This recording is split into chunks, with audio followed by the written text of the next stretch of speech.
good Christians, we have come your way again with the message of hope, message of life. This is the third Sunday in Easter, and we want to congratulate you for staying safe.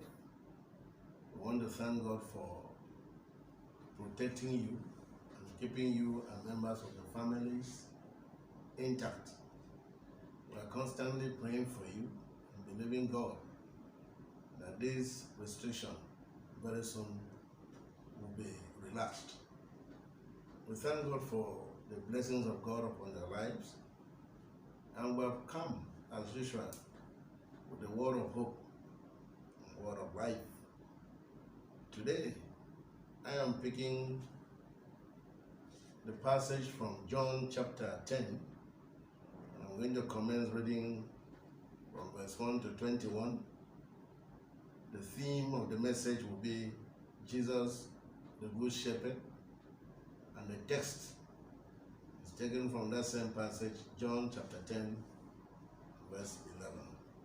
I read,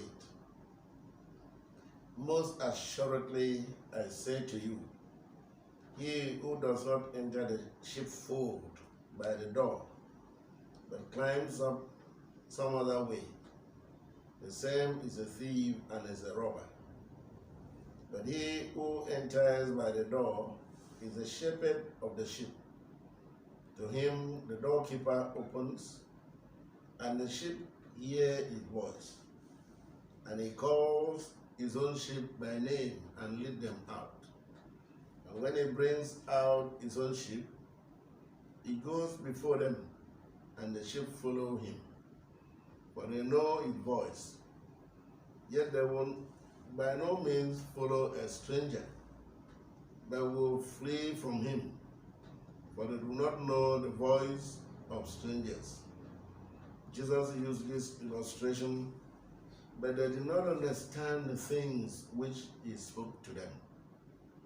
Then Jesus said to them again, "Most assuredly I say to you, I am the door of the sheep. All who ever came before me are thieves and robbers, but the sheep did not hear them. I am the door.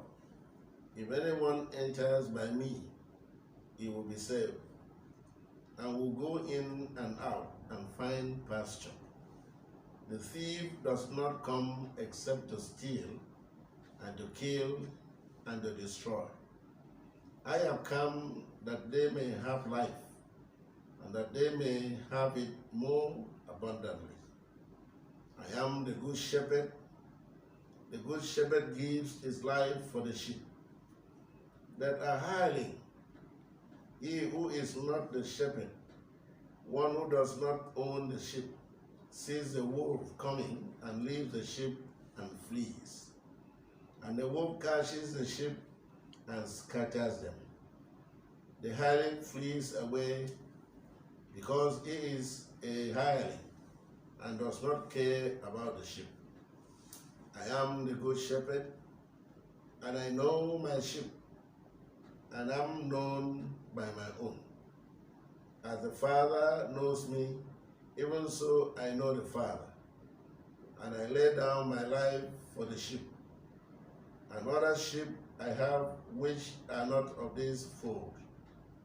Them also I must bring, and they will hear my voice, and there will be one flock and one shepherd. Therefore my Father loves me, because I lay down my life that I may take it again. No one takes it from me, but I lay it down of myself. I have power to lay it down, and I have power to take it again. This command I have received from my Father. Therefore there was a division among the Jews because of this saying. And many of them said, "He has a demon and is mad. Why do you listen to him?"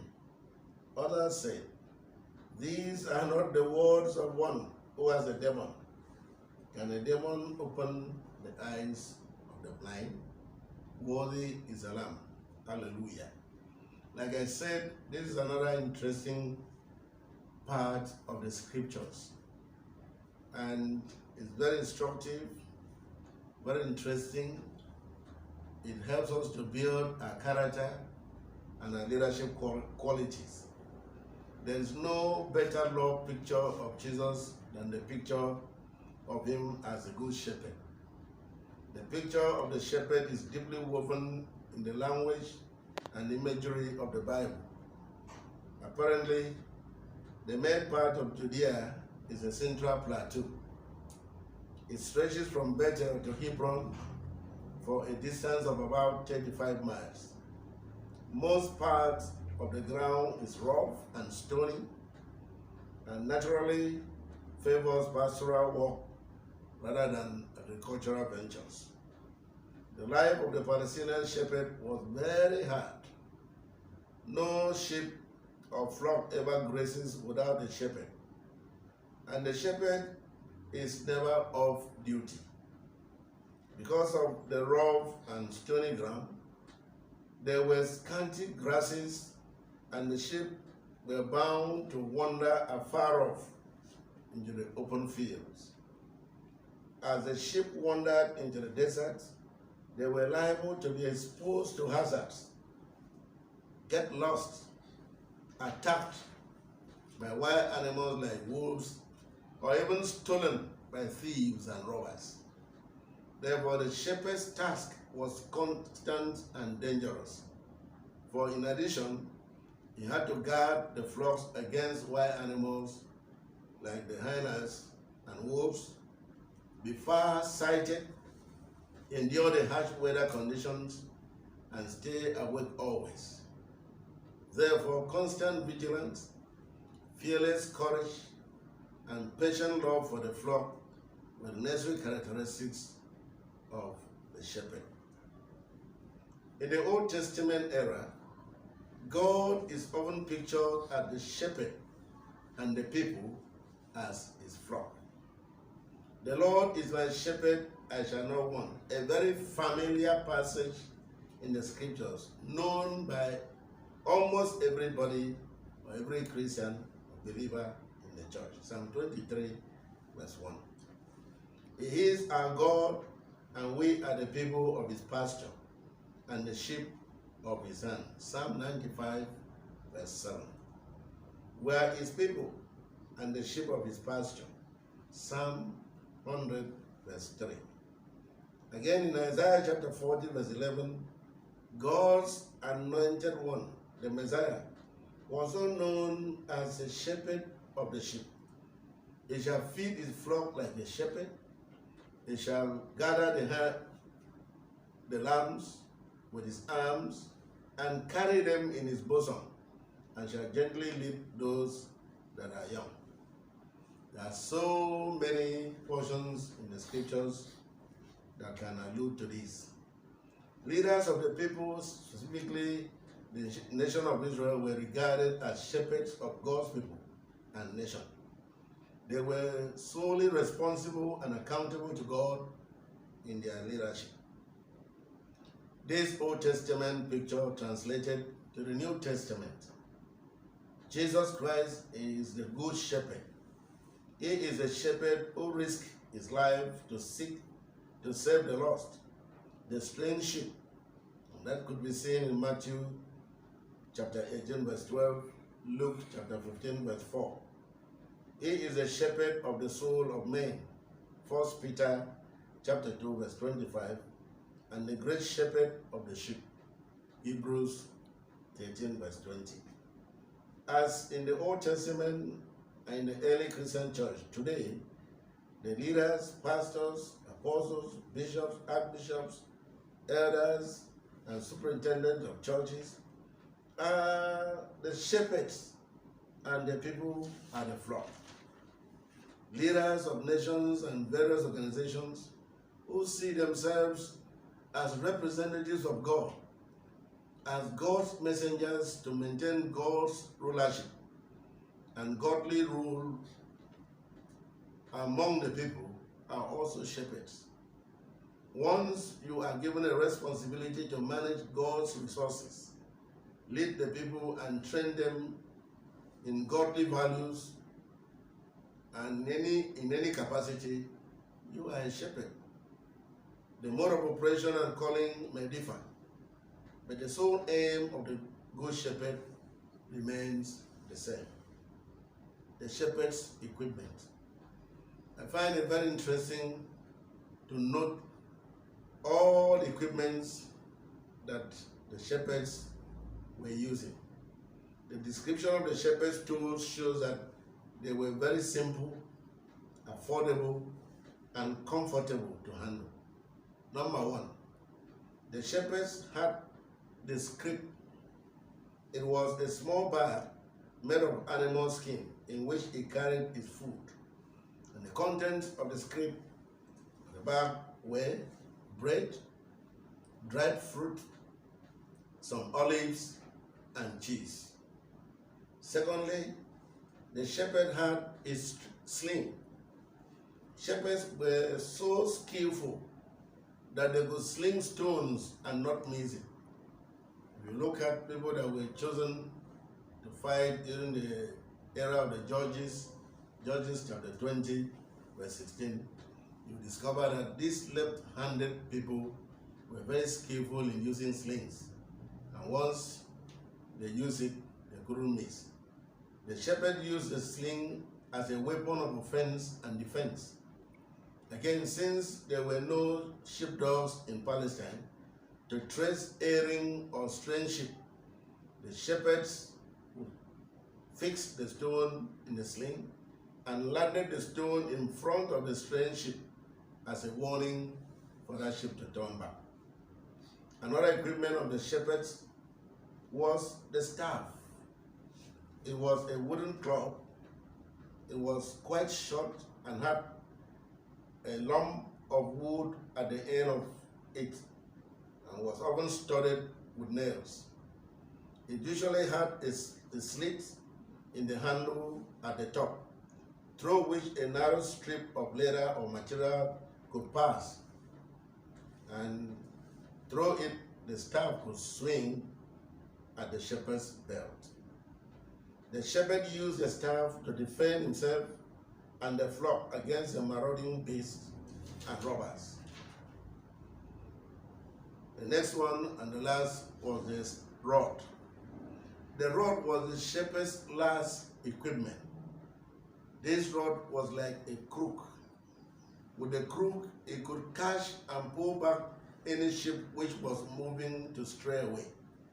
Normally, at the end of the day, when the sheep were assembling into one fold, the shepherd held his rod across the entrance, quite close to the ground, compelling each sheep to pass through the rod, so that he could examine whether any of them had received any hurt or injury throughout the day. He would set that particular sheep aside and offer special attention, care, and treatment. That's why you have heard in Psalm 23, your rod and your staff, they comfort me. The relationship between sheep and shepherd. Their relationship depends on the motive of the shepherd. In some countries, sheep are reared for killing. They are reared for food. But in Palestine, they are largely kept for their fleece, for making wool. The first example is very much like what happens here in Nigeria. They are mainly kept for killing. So in Palestine, the sheep are often with the shepherd for many years. The longer they stay, the more familiar and friendly they become. The shepherd knows the sheep by their personal and descriptive name.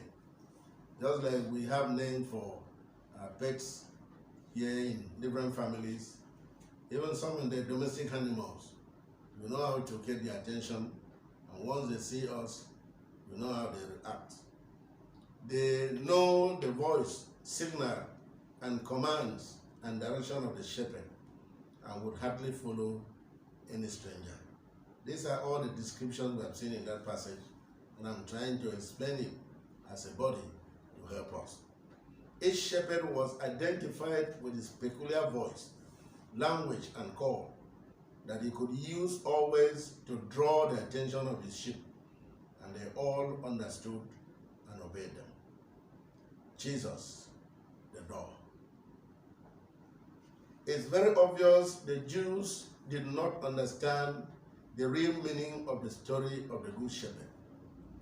Therefore, Jesus openly, plainly, and without concealing any fact, took it and applied it to himself. He started by saying, I am the door. Villages and towns in Palestine in those days had communal sheepfolds where all the flock were sheltered when they returned home at night.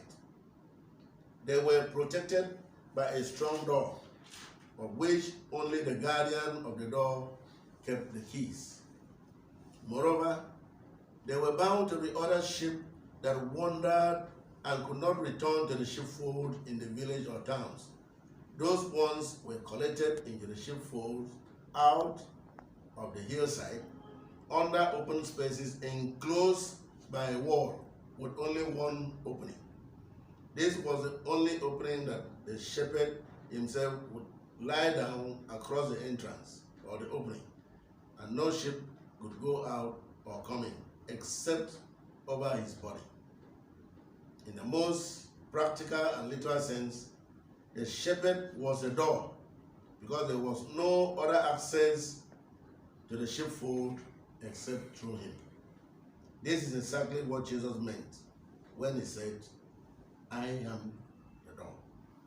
Through him and through him alone, we have access, in fact, unlimited access to God. This is the same idea that St. Paul collaborated when he said, through him we have access unto the Father. Ephesians chapter 2, verse 18. Jesus opens the way to God. Until the coming of Jesus, men could only think of God as, at best, a stranger, and as, at most, an enemy. But Jesus came to tell men and to show men what God is really like, and to open the way to God. Jesus is the door, through whom alone entrance to God becomes possible for all men. Whenever we try to live our own lives, life becomes dull, a struggle, and dispirited thing. When we walk with and through Jesus and know his presence in our lives, there comes into life a new vitality, a superabundance of life. There is a contrast between Jesus and those who came before him. Jesus said those who came before him were thieves and robbers. When he said this, he was of course not referring to the great succession of prophets and heroes of faith. Jesus was referring to the adventurers and scavengers and deceitful leaders who were continually arising in Palestine and promising a new and golden age if they would follow them. Jesus was referring to the revolutionaries and those insurrectionists who believed that the new age was achievable through bloodshed, war, and civil disorder. Jesus is the door. If you pass through him, you won't be devoured. If you pass through this door, you won't be misinformed, you won't be misdirected, and you will never be exploited. This door is meant to guarantee your safety, peace, and salvation. Jesus, the door, is totally different from others who came before him, like the zealots and other leaders who introduced themselves as born leaders of the people, who did not mind killing and slaughtering their fellow people to become the leaders.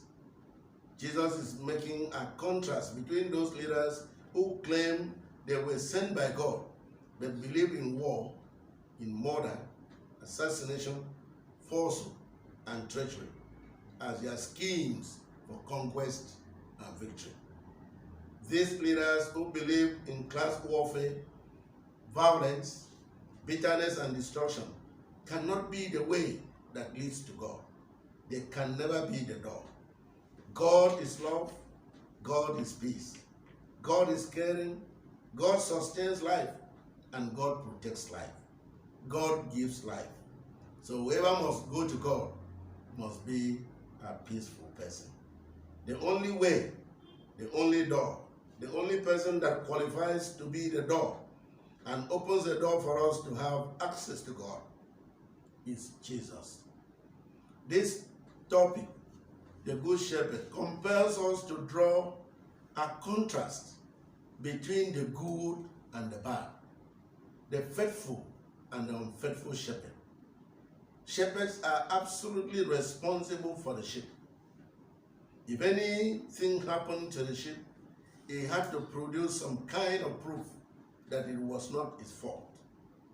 The whole idea was that the shepherd must bring home proof that the sheep had died and that he had been unable to prevent his death by all costs. Example, Amos speaks about the shepherd rescuing 2 legs or a piece of an ear out of the lion's mouth. Amos chapter 3 verse 12. David told Saul how he battled with the lion and the bear when he was keeping the father's sheep. 1 Samuel chapter 17 verse 34 to 36. Prophet Isaiah speaks of the crowd of shepherds being called out to deal with the lion in Israel. Isaiah chapter 31 verse 4.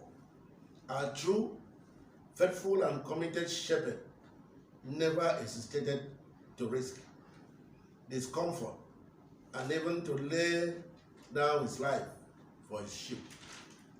A real shepherd was born to his task. He was sent out with the flock as soon as he was old enough to go for that duty. He grew into the calling of being a shepherd. The sheep became his friends and his companions, and it became second nature to him to think of them before he thought of himself. But the bad, unfaithful, and false shepherd, popularly known and called as hireling, only came into the job as a calling, but as a means of making money and livelihood. Such people came into it simply and solely for the pay that they could get out of it. To these kind of shepherd leaders, they have no sense of the height and the responsibility of their calling. The sheep can be devoured, the sheep can be exploited, the wolves can trample upon them, hurt them, scatter them without any protection from the shepherd. These kind of shepherds, hirelings, run away from the attack, trouble, or persecution to save their provision, their pockets, while the sheep scatters. The lesson drawn from this contrast is that the man, the woman, who works only for reward thinks more of the money, the gains, the connections, and popularity than anything else. But the true shepherd that works for love of the job thinks more of the people, is interested in trying to save people, rescue them from falsehood and from blackmail and from the robbers. This love for the work is exemplified in the description of the word good in the Bible. The word akatos means good, and it simply describes the moral quality of a thing or a person. The second word, kalos, also describing the word good, shows a person is not only good and sound, but that in that goodness, in that person, there is goodness. There are the amazing qualities of winsomeness in that person, loveliness, sympathy, and attractiveness, which makes that person lovely and good. in Jesus Christ, our good and chief shepherd, there is something more than efficiency. There is something more than fidelity and skillfulness. There is amazing loveliness in Jesus, sacrifice and empathy in him about the souls of men. That's what distinguishes a true shepherd of God. Sometimes when we walk or talk about a good doctor, a good judge, a good minister, a good architect, lawyer, accountant, engineer, managing director, pastor, teacher, counselor, and so on and so forth, we are not thinking only of the person's skill, but we are thinking of the sympathy, the kindness, the integrity, the moral uprightness, and graciousness which he or she brought with him or her, and which serves as moral strength and power and paternal blessings to his own calling. This is practically different from the hirelings, who are mostly deceitful, cowards, and faithless. My challenge to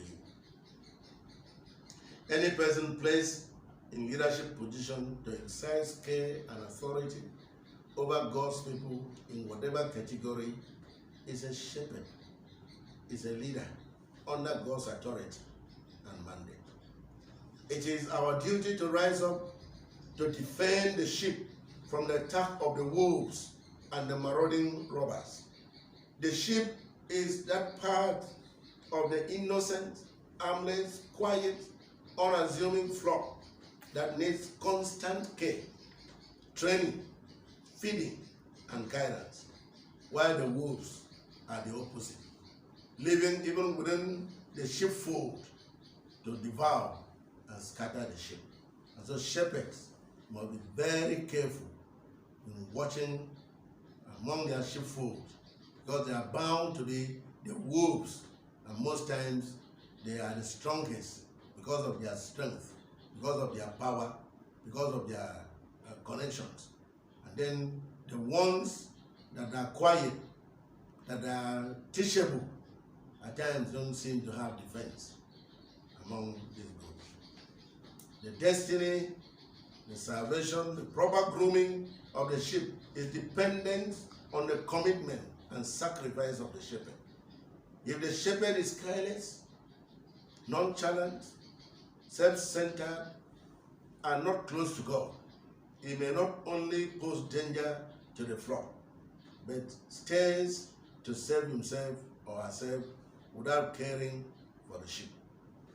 Not the wolves that attacks both the shepherd and the sheep.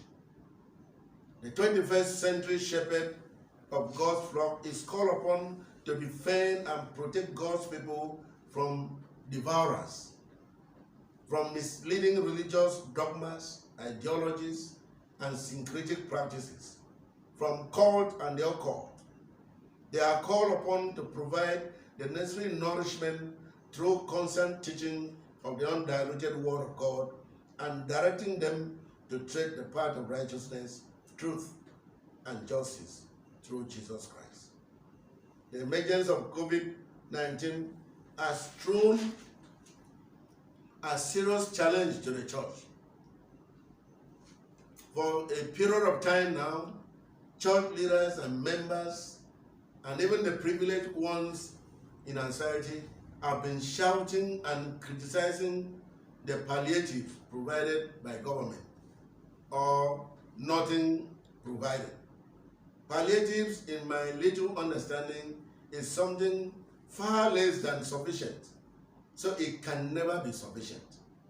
The political structures in this country, in various governments, do not allow for equity, fair sharing, and justice. So we cannot cry for whatever government is providing for the masses, because it cannot be sufficient, especially to the poor people and non-party members. How can you be hungry now and expect much or a palliative from a party or a government, you never snatch a ballot box to support them during election.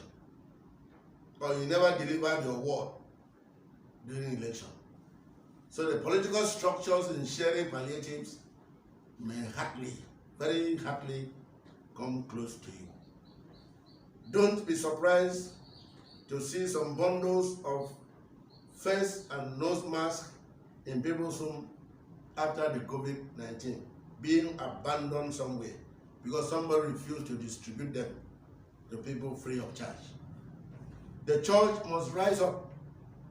The rich members in churches should rise up to carry on their shepherds and leadership roles by providing for the poor, the sick, and the less privileged ones.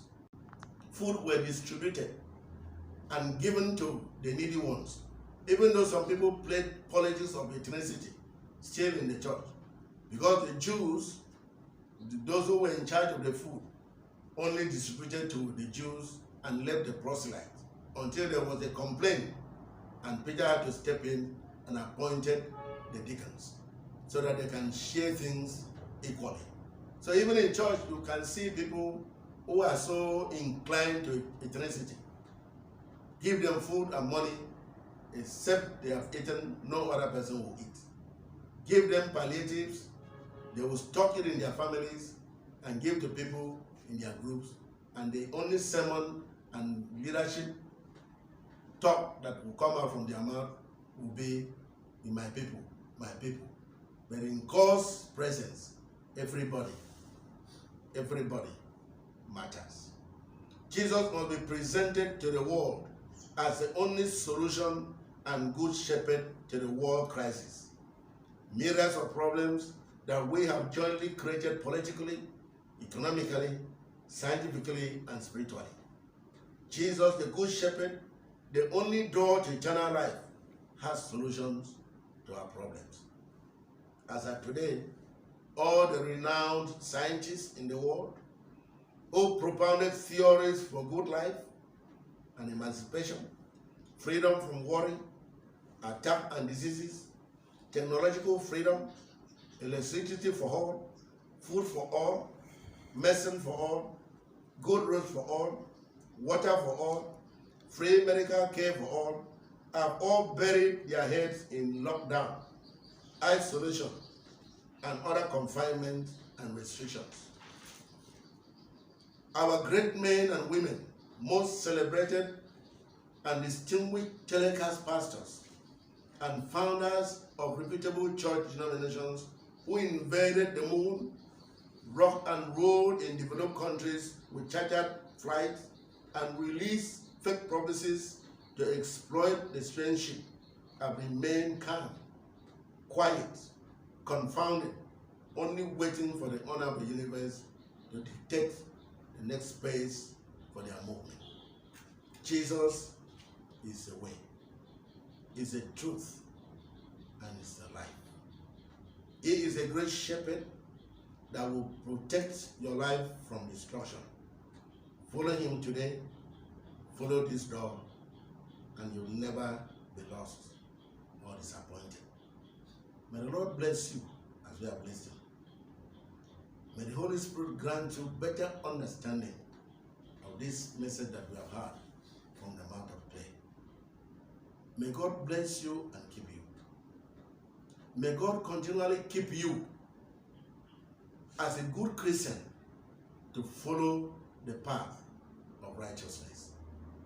To those of us who are leaders, I pray for you that God will continue to strengthen you and build you up and encourage you to provide quality leadership as a shepherd, because we are accountable to God.